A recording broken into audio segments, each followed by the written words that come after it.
하나님의 말씀 고린도후서 12장 7절에서 10절, 우리 7절부터 함께 10절까지 읽도록 하겠습니다. 시작. 여러 계시를 받은 것이 지극히 크므로 너무 자고하지 않게 하시려고 내 육체의 가시 곧 사단의 사자를 주셨으니 이는 나를 쳐서 너무 자고하지 않게 하려 하심이니라. 이것이 내게서 떠나기 위하여 내가 3번 주께 간구하였더니 내게 이르시기를 내 은혜가 내게 족하도다. 이는 내 능력이 약한 데서 온전하여 짐이라 하신지라. 이러므로 도리어 크게 기뻐함으로 나의 여러 약한 것들에 대하여 자랑하리니 이는 그리스도의 능력으로 내게 머물게 하려 함이라. 그러므로 내가 그리스도를 위하여 약한 것들과 능욕과 궁핍과 핍박과 곤란을 기뻐하노니 이는 내가 약할 그때에 곧 강함이니라. 아멘. 높은 감사라는 제목으로 두 번째 은혜를 나누도록 하겠습니다. 높은 감사, 어떤 감사예요? 감사할 수 없을 때 감사하는 게 높은 감사라고 그랬죠.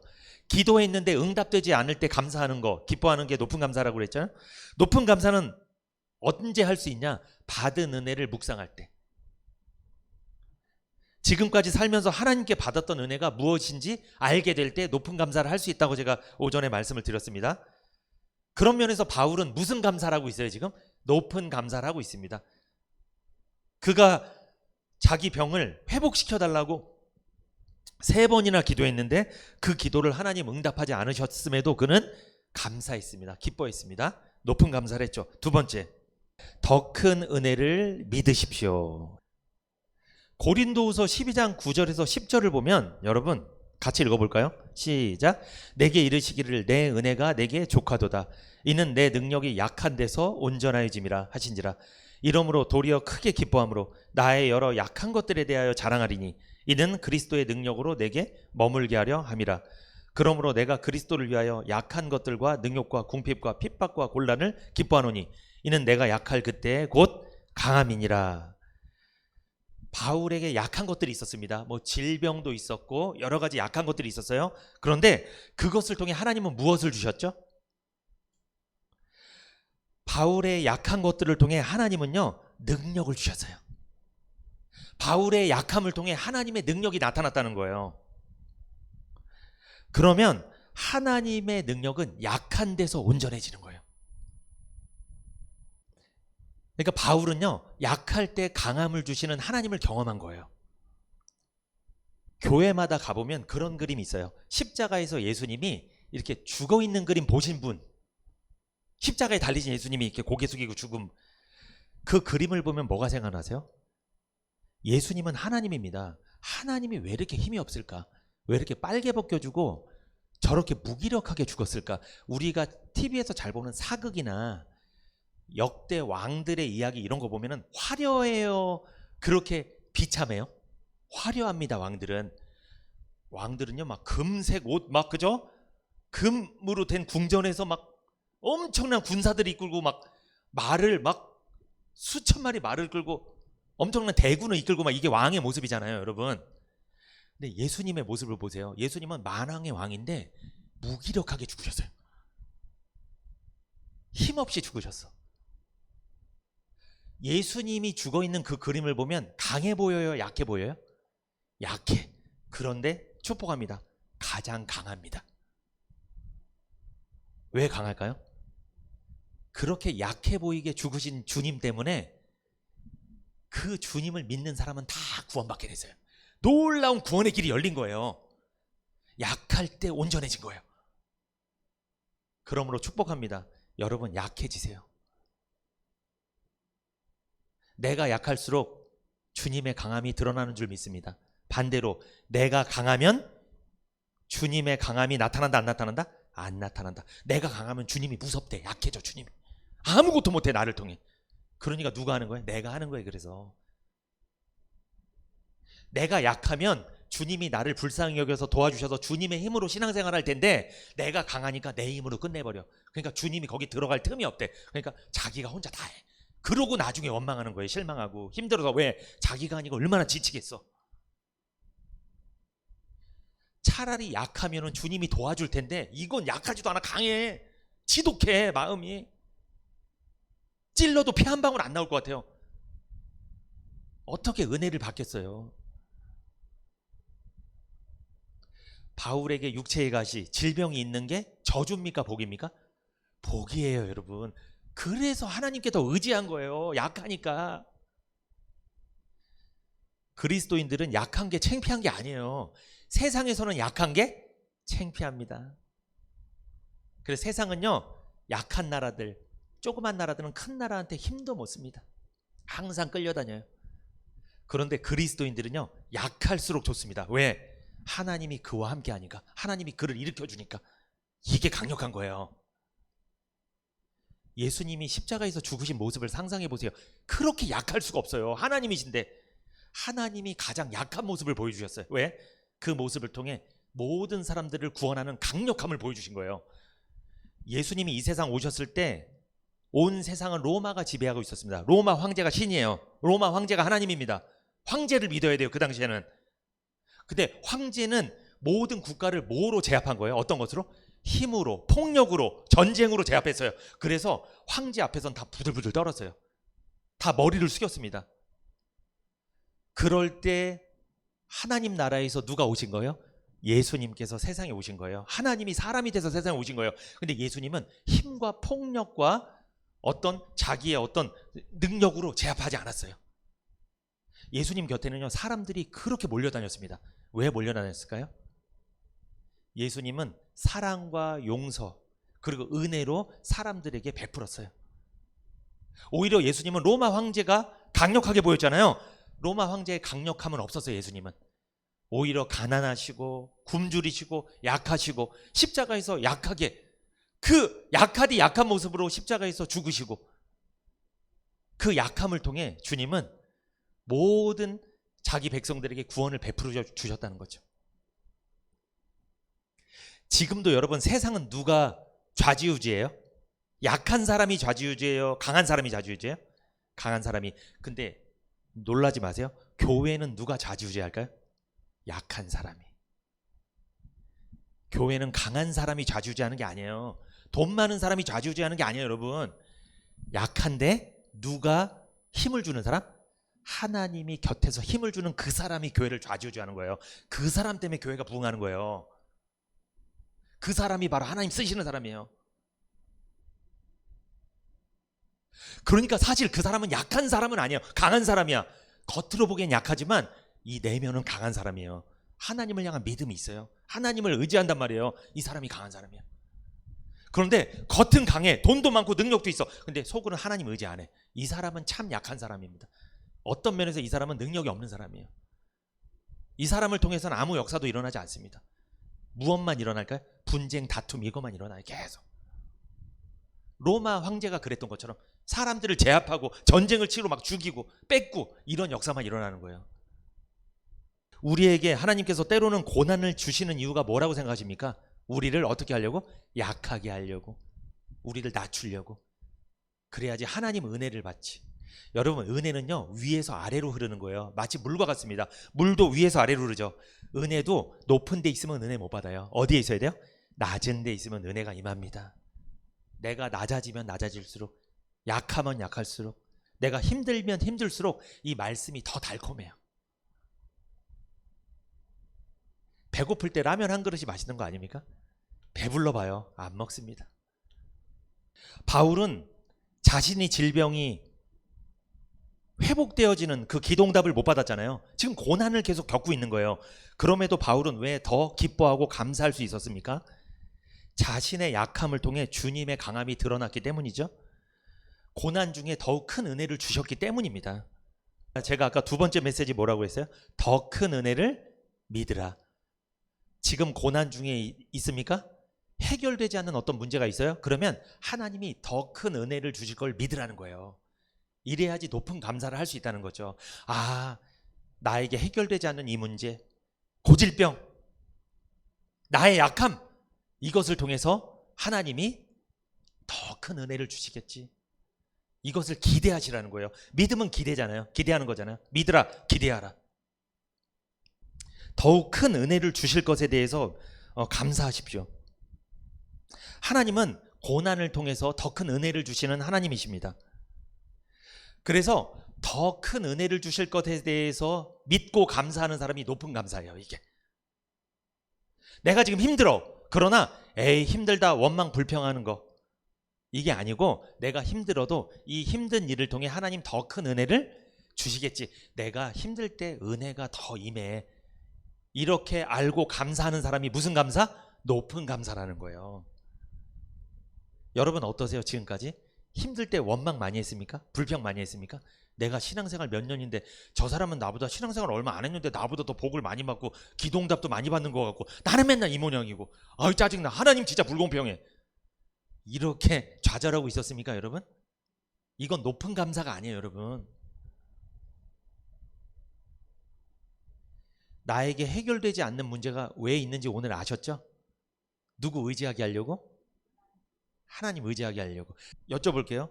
내가 약해서 하나님의 능력이 나타나는 걸 선택하시겠습니까? 아니면 하나님 능력이고 뭐가 안 나타나도 되니까 내가 강했으면 좋겠습니까? 입으로는 전자를 말하겠지만 속으로는 그래도 후자, 하나님 능력이고 뭐고 그냥 나 잘 살았으면 좋겠다, 이 세상에서 떵떵거리고 그냥 살다가 그냥 어차피 천국은 확정된 거 가는 거, 이 세상. 여러분 어떠세요? 여러분이나 저나 너무 강하잖아요. 그러면 하나님이 나타나지 않기 때문에 교회에서 누구만 보이는 거예요? 그러면 사람만 보이는 거예요. 그러면 교회는 커질 수 있어요. 인본주의를 써갖고 막 켜줄 수 있어요. 그런데 그렇게 되면 사람 냄새만 나는 거예요. 그러면 사람 냄새 나니까 무슨 일이 많이 벌어져? 분쟁, 다툼, 시기, 질투, 이게 벌어지는 거예요. 시끄러운 거예요 교회가. 그래서 그렇게 되면, 그러니까 우리가 서로 약한 게 좋아. 약하면 누구만 드러나니까? 하나님만 드러나니까 편안합니다. 그러면 그리고 약하기 때문에 뭐 말을 못해. 왜? 내가 부족한데 뭘 말을 하겠어요. 겸손하지. 그러면 여러분 고난이 있는 게 나쁜 건 아니에요. 우리가 믿음이 그리 좋은 사람이 아닙니다 여러분. 고난이 있는 게 은혜일 수 있습니다. 은혜예요. 맞아요. 그런데 고난이 있는 것이 은혜이기도 하지만 하나님을 의지하기 때문에 하나님께서 더 큰 은혜를 주시는 계기가 된다는 거예요. 그 고난이. 지금까지 은혜 주신 거 감사하십니까? 그리고 앞으로 이 고난을 통해 더 큰 은혜 주실 거 기대되십니까? 그러면 여러분은 높은 감사를 하고 있는 거예요. 세 번째입니다. 하나님의 섭리를 묵상하라. 높은 감사를 하기 위해서는요, 하나님의 섭리를 묵상해야 됩니다. 여러분 바울에게 육체의 가시, 질병을 주신 것은 하나님이 바울에게 그냥 주신 거예요? 뜻이 있을까요? 뜻이 있습니다. 하나님이 고난을 줄 때는요 그냥 이유 없이 고난을 주지 않아요. 근데 우리 인간들은 지독해요. 우리 부모님들도 자녀한테 화낼 때 있어. 근데 그때 이유가 있어서 화낼 때도 있지만 이유 없이 화낼 때도 있습니다. 아니 자기가 밖에서 직장 다니면서 신경질 나는 거 애들한테 풀어와갖고, 아니 김 과장한테 승질 나는 거 집에서 풀어. 애들 불쌍하게, 얼마나 불쌍해. 이유 없이 혼나는 거예요 그냥. 이럴 수 있습니다. 근데 부모들이 얼마나 지독하냐면 그걸 또 애들한테 이유를 찾아 어떻게든 막 이렇게 합리화시키는 거지. 에이 진짜 저도 반성합니다. 진짜 나쁜 사람들이에요 사실은. 우리 자녀들 괜히 혼낼 때 있어요.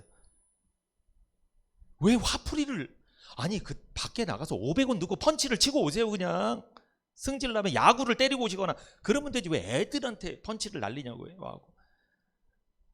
그럴 수 있습니다. 힘드니까. 바울에게 육체의 가시, 질병을 주신 것은 뜻이 있습니다.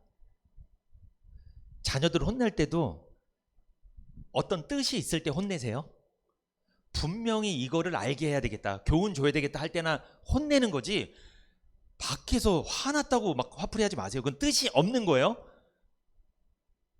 아이들한테 아무 교훈도 못 받는 건데 그냥 괜히 혼나는 거예요. 그렇게 해서는 안 된다는 거죠. 여러분 하나님은 바울을 어떻게 제어했죠? 육체의 질병으로 제어를 했죠. 이것은 바울을 교만하게 하지 않게 하려는 하나님의 의도가 있는 겁니다. 하나님 뜻이 있는 거예요. 이건 무슨 뜻이다? 더 크게 쓰려는 하나님의 섭리다. 그러니까 바울이 질병이 있으니까 겸손하잖아요. 그러면 하나님께 적게 쓰임받아요? 크게 쓰임받아요? 더 크게 쓰임받아요. 하나님은 바울을 더 크게 쓰고 싶었어요. 얼마나 크게 쓰셨는지 성경을 13권이나 기록했습니다. 성경을. 신약 성경 어떻게 보면 예수님 말씀보다 바울이 기록한 말씀이 더 많아요. 더 신약 성경 3분의 2가 바울이 쓴 책들이에요. 얼마나 하나님 크게 쓰셨는지. 바울에게 왜 육체의 질병이 있었습니까? 더 크게 쓰려고.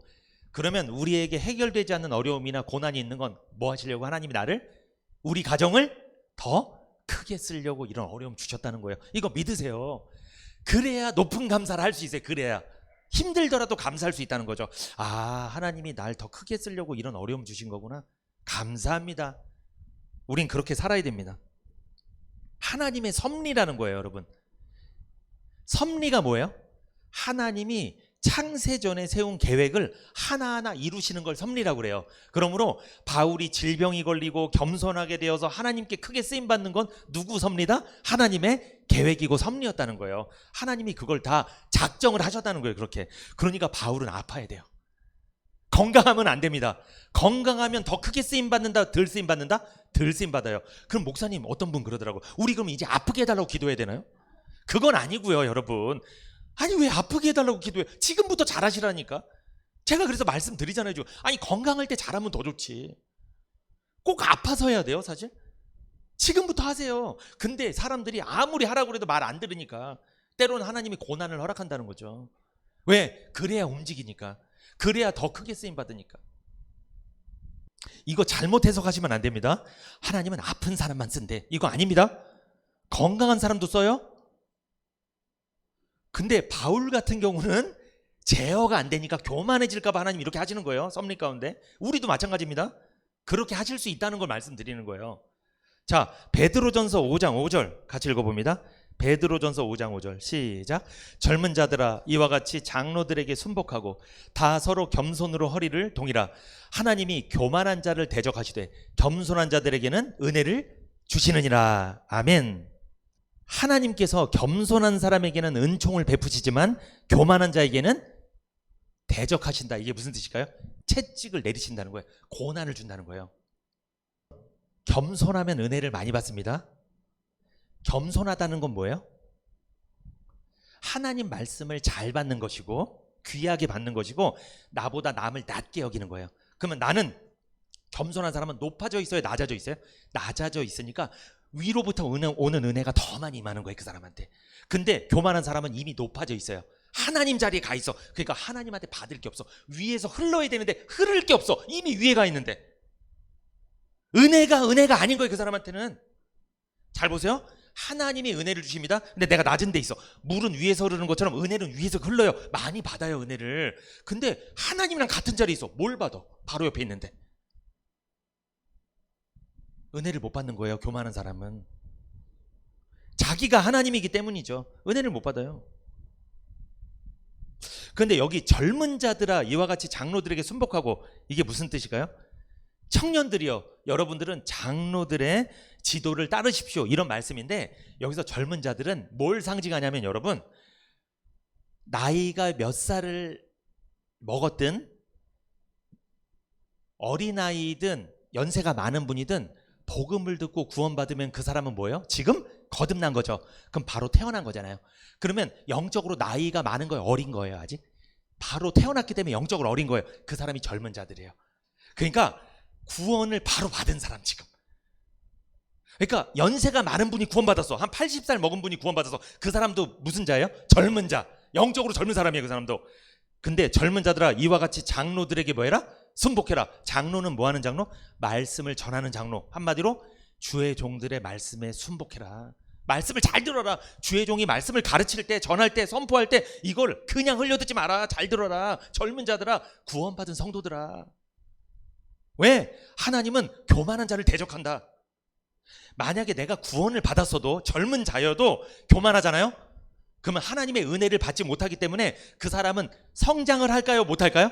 못합니다. 물을 받아야 식물이 자라는 것처럼 은혜를 못 받으니까 성장을 안 하니까 그 자리야. 교회 생활을 오랫동안 했는데 성장을 못하니까 어린아이야. 항상 뭐야? 섭섭해. 그래서 어린아이니까. 교회를 오래 다녔는데 구원도 받았는데.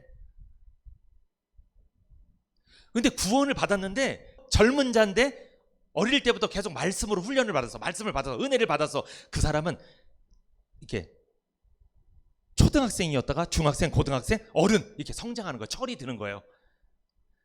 그 사람은 섭섭하지 않습니다. 신앙이 성장했기 때문에. 누구 작은 말 한마디에 그냥 휘둘리지 않아요. 신경 안 써요. 성장이 있기 때문에. 바울에게 주신 고난, 이 육체의 질병은 우연입니까? 계획입니까? 계획입니다. 하나님의 섭리가 있었던 거예요. 우연이 아니에요. 하나님이 바울을 미워서 병을 준 게 아니에요. 그러니까 왜? 통제하려고 한 거예요. 더 크게 쓰임받게 하려고. 아까도 말씀드렸잖아요. 성도에게 있는 모든 고난은요, 하나님의 섭리입니다. 우연이 아니에요. 나한테 이 일이 우연히 일어났다고 말하면 안 됩니다. 적어도 하나님을 믿는 사람은 그런 말 쓰면 안 돼요. 그리스도인들한테 우연은 없습니다. 그건 계획이에요. 섭리예요. 하나님의 섭리를 알고 감사하는 것이 높은 감사죠. 저와 여러분은 높은 감사를 하나님께 드려야 됩니다. 한마디로 하나님의 섭리를 인정해야 됩니다. 나에게 일어난 일 원망불평하지 마세요. 다 계획이었던 거예요. 내가 만난 이 남편, 내가 만난 이 자녀, 내가 만난 이 교회들, 내가 지금 거쳐왔던 모든 교회들도 너무 원망하지 마세요. 다 하나님의 섭리였어요. 여기서 은혜 받게 하려고 하나님 여기로 끌고 오신 거예요. 섭리입니다. 집에 가서 잘해주세요. 남편한테, 자녀들한테, 아내한테 잘해주세요. 성도에게는요, 모든 것이 합력하여 선을 이루죠. 여러분 이 말씀 잘 아시죠? 함께 읽어봅니다. 로마서 8장 28절 시작. 우리가 알거니와 하나님을 사랑하는 자 곧 그 뜻대로 부르심을 입은 자들에게는 모든 것이 합력하여 선을 이루느니라. 우리가 알거니와, 우리가 알고 있다는 거예요. 무엇을 알고 있죠? 하나님을 사랑하는 자 곧 그 뜻대로 부르심을 입은 자, 곧 복음을 듣고 구원받은 사람도, 복음을 듣고 구원받은 사람들, 복음으로 교회로 이끌림 받아 온 사람들은 모든 것이 합력하여 선을 이룬다. 이것은 모든 것들이 서로 작용해서 좋은 결과를 이룬다는 거예요. 그러면 여러분, 바울이 질병을 걸린 거 있잖아요. 이것은 나쁜 일이에요? 좋은 일이에요? 자기 입장에선 나쁜 것 같은데 하나님 보시기에는 좋은 일이에요. 하나님은요, 우리한테 나쁜 거 준 적이 없다는 거예요. 그러니까 하나님이 주신 건 다 좋은 건데 내가 이 세상에 살면서 느끼는 게 나쁘다고 느끼는 거예요. 우리 애들도 그러대. 부모가 준 음식은 다 좋은 음식인데 그거 독 들었는 줄 알아. 안 먹어 막 이러면서 막 안 먹어. 진짜 안 먹어. 특히 할머니가 주는 거 다 안 먹기도 하고. 할머니 얼마나 맛있는데. 그죠? 고개 끄덕이시잖아. 하도 안 먹어. 근데 세상에 방부제 들고 막 조미료 들고 그건 잘 먹었다 막 이러면 참, 우리가 그렇습니다. 하나님이 지금 우리에게 주신 고난이나 어려움들이 나쁜 게 아니거든요. 근데 나는 나빠 보이는 거예요. 저 남편이 나쁜 놈 같아. 저 아내가 나쁜 사람 같아. 이 자녀들을 골치 아프게 나한테 만나게 해갖고 아우 힘들어. 그거는 내가 보는 시각이고 하나님 보실 때는 좋은 거예요. 그게 다. 여러분, 내가 만약에 지독한 남편을 만났어요. 근데 이럴 수 있으면 그 남편을 통해 누구를 만나게 돼요? 진짜 남편인 예수 그리스도를 만나는 거예요. 진짜 그 남편이 괴롭히니까 교회에 와서 기도했어. 그때 구원을 받는 거예요. 막 말씀을 듣고. 그러니까 나중에 이랬대. 남편 만나게 해서 감사하다고. 만약에 나한테 잘해주는 남편 만났으면 나 여기 안 왔을 거 아니야. 교회. 그 구원도 못 받는 거 아니에요. 남편이 사주는 거 맨날 먹으면서 골프 치러 다니고 남편이랑 금술은 좋겠죠. 근데 그 남편은 진짜 남편이 아니거든요. 천국에 못 데려주는 남편이거든요. 이 세상에 한 80 살 때까지만 좀 행복하게 하는 남편이거든요. 근데 진짜 남편을 못 만나고 가서 이 세상 남편이 너무 잘해주니까, 근데 세상 남편이 핍박하니까 오히려 진짜 남편을 만나러 왔네. 여러분, 우리는 함부로 판단하면 안 됩니다. 나한테 일어나는 일을 함부로 판단하면 안 돼요. 목사님, 저 집사님 왜 이렇게 고통이 많아요? 고난이 많아? 왜 힘들어? 믿음 생활 잘 못하나 봐. 이렇게 말하면 안 됩니다. 왜냐하면 그 집사님을 향한 섭리가 있어서 그래요. 하나님이 그 집사님 믿음을 성장시키려 하거나 구원받게 하려면 그렇게 할 수 있다는 거예요. 그러니까 함부로 판단하면 안 돼요. 여러분, 절대 판단하지 마세요. 다 이유가 있는 것입니다. 그러나 우린 그것을 압니다. 우리가 알거니와 모든 것이 작용해서 선을 이룬다. 내가 보기에 안 좋은 일일지라도 그 일들을 통해서 하나님은 반드시 우리에게 결과적으로 좋은 일을 만들어 주신다는 거예요. 남편이 지독했더니 진짜 남편 예수님 만나고, 아내가 지독했더니 진짜 남편인 예수님 만나고, 자녀들이 속을 새겼더니 교회에 와서 예수님 만나게 되고. 우리는 누가 속 썩여야 되나 봐요. 그래야지 하나님 만나나 봐요. 참 이게 그러면 목사님 지금 세상에서 신나게 노는 사람들은 왜 속 썩인 사람 없나 보지 뭐. 그 사람은 잘 나가나 보죠 뭐. 아주 그 중에 이제 누가 속 썩이면 이제 그때 교회로 오겠죠. 복음 들으러 오겠죠. 하나님께서 뜻이 있어서 주시는 일이라면 어떤 일도 감사해야 될 줄 믿습니다. 우리의 삶에 하나님의 섭리가 따른다고 믿고 살고 있습니까? 우연이 아니라고 믿고 있습니까? 그렇다면 높은 감사를 하고 살 수 있다는 거예요. 결론입니다. 오늘 주일에 우리에게 당하는 여러 가지 일들에 대하여 우리는 더 높은 감사를 드리기 위해서 이 설교를 한 것입니다. 앞으로 어떤 일이 벌어지더라도, 내 인생에 어떤 어려운 일이 있더라도 절대로 하나님 원망하지 마시고 하나님의 섭리임을 인정하시고 지난날 받은 은혜 묵상하시고, 아, 이 일을 통해 더 큰 능력이 나타나겠구나, 더 큰 은혜를 주시겠구나. 지금 핍박받고 곤욕을 당하고 고난을 당하고 어려움을 당할지라도 원망하지 마시기를 축복합니다. 기대하세요. 하나님께서 더 큰 일을 이루시려고, 더 크게 우리를 쓰시려고 그런 일들을 벌이셨다는 것을 기억하시고 감사하며 사시기를 축복합니다.